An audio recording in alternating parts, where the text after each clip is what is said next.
আসসালামু আলাইকুম রহমতুল্লাহি বরাকাতু। আলহামদুলিল্লাহ আসসালাতু ওয়াসসালামু আলা রাসূলিল্লাহ ওয়া আলা আলিহি ওয়া আসহাবিহি ওয়া মান ওয়ালা আম্মা বাদ।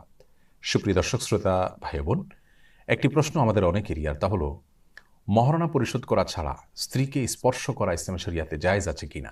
একজন স্ত্রী তিনি তার স্বামীকে মহারণা পরিশোধ না করার অজুহাতে শারীরিক সম্পর্ক থেকে বাধা প্রদান করার অধিকার রাখেন কিনা।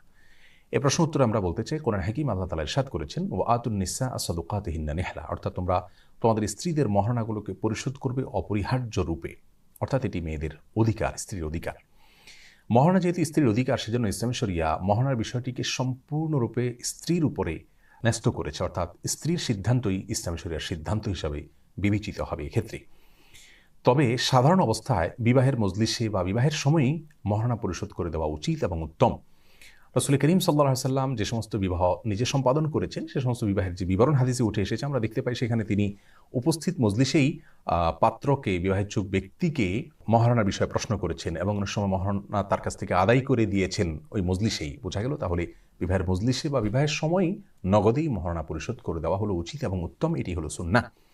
তবে যদি কেউ কিছু মহারণা নগদ তখন পরিশোধ করেন আর বাকিটা পরে করেন, অথবা পরিপূর্ণটা পরে পরিশোধ করতে চান, তাহলে সেক্ষেত্রে সেটি ইসলাম শরিয়া জায়েজ রেখেছে স্ত্রীর সম্মতির ভিত্তিতে। এমনকি স্ত্রী যদি মাফও করে দিতে চান, সেটিও স্ত্রীর জন্য জায়েজ রয়েছে, তিনি মাফ করে দিতে পারেন মহারণা, এবং স্বামী সেটাকে গ্রহণ করতে পারেন। আল্লাহ তাআলা কোরআন কারীমে বলেছেন, ফাইন তিবনা লাকুম আন শাইইম মিনহু নাফসা ফাকুলুহু হানিআম মারিয়া, তোমাদের স্ত্রীগণ তোমাদেরকে যদি কোনো ছাড় দেন তাদের মহারণা থেকে, তাদের অধিকার থেকে, তাহলে সেটা তোমরা ভোগ করতে পারো।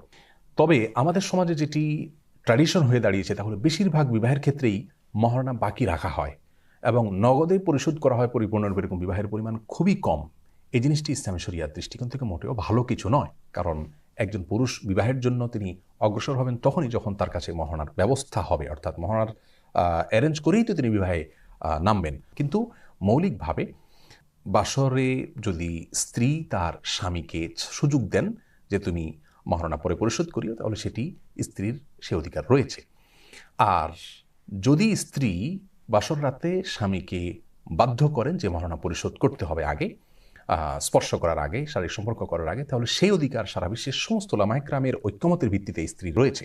রাসূল আকরাম সাল্লাল্লাহু আলাইহি ওয়াসাল্লামের মেয়ে ফাতেমা রাদিয়াল্লাহু তাআলা আনহা, তাঁর বাসরের সময় তিনি কিন্তু আলী রাদিয়াল্লাহু তাআলা আনহুকে বাধ্য করেছিলেন মহারণা পরিশোধ করার, অর্থাৎ বাসর করার আগেই মহারণা যেন পরিশোধ করা হয়, এবং তিনি একটি লৌহবর্ম দিয়ে তার মহারণা তিনি পরিশোধ করেছেন রাসূল আকরাম সাল্লাল্লাহু আলাইহি ওয়াসাল্লামের নির্দেশে।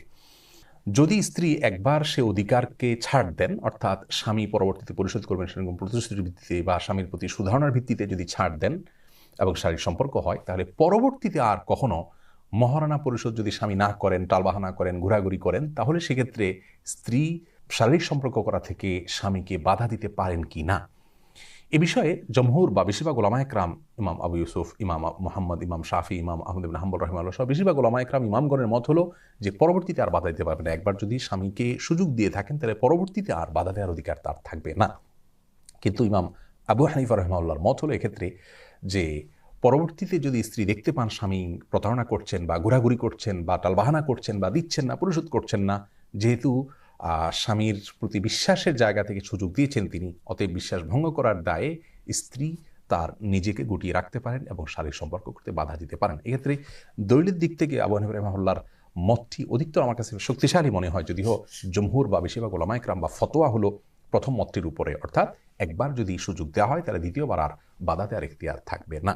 অনেকে মনে করেন বাসর রাতে স্ত্রীকে বিশেষ কিছু দেওয়া, মহারণার কিছু অংশ দেওয়া, এটা সুন্নাহ বা ভালো কাজ। এ বিষয়ে কোরআন হাদিসের বিশেষ কোনো নির্দেশনা নাই, তবে অবশ্যই হাদিয়া দেওয়া ভালো কাজ, হাদিয়াকে খারাপ কাজ বলা যাবে না। প্রথম সাক্ষাতে হাদিয়া দেওয়া ভালো, আর মহারণা যেহেতু প্রথম সাক্ষাতের আগে আগে দেওয়াটা উচিত কাজ, ভালো কাজ, সেজন্য সেটা বাসর রাতে আদায় হতে পারে। তো এখান থেকে বোঝা গেল যে মহারণার বিষয়ে সবারই দায়িত্বশীল ভূমিকা থাকা উচিত এবং এটি যথাযথভাবে পরিশোধ করা উচিত। একান্ত বাধ্য না হলে বাকি রাখা উচিত নয়, আর যদি বাকি রাখা হয় সেটাও পরিশোধ করে দেওয়া উচিত। এবং ফাতেমা রাদিয়াল্লাহু তাআলার যে ভূমিকা, সেখান থেকে বোঝা গেল মেয়েদেরও এটা তাদের অধিকার হিসাবে এটাকে নিছক আবেগের বশে পরিপূর্ণরূপে মাফ করে দেওয়া বা এটাকে পাত্তা না দেওয়া বা এটাকে কোনো গুরুত্ব না দেওয়া, এটা উচিত নয়, বরং এটি তাদের অধিকার। হ্যাঁ, কিছু ছাড় তারা দিতে পারেন, পরিপূর্ণ ছাড় দিতে পারেন, ইসলাম তাদেরকে সে সুযোগ দিয়েছে, কিন্তু এটা বুঝে শুনে হওয়া উচিত। আবেগের বশে বিশেষ পরিস্থিতিতে বাসর রাতে স্বামী হয়তো মাপ চাইলেন অথবা আর্গুমেন্ট করলেন আর তার ভিত্তিতে তিনি মাফ করে দিলেন, এমনটি হওয়া উচিত না, হলে সেটা সুচিন্তিতভাবে হওয়া উচিত। অতএব মহারণার বিষয়টি স্ত্রীর অধিকার, সেটি আদায়ে স্বামীদেরও দায়িত্বশীল হতে হবে, স্ত্রীদেরও এক্ষেত্রে দায়িত্বশীল থাকতে হবে। আল্লাহ রাব্বুল আলামিন আমাদের সকলকে সব ক্ষেত্রে কোরআন ও সুন্নাহর সমস্ত বিধিবিধানগুলোকে মেনে চলার তৌফিক দান করুন। আসসালামু আলাইকুম ওয়া রাহমাতুল্লাহি ওয়া বারাকাতুহু।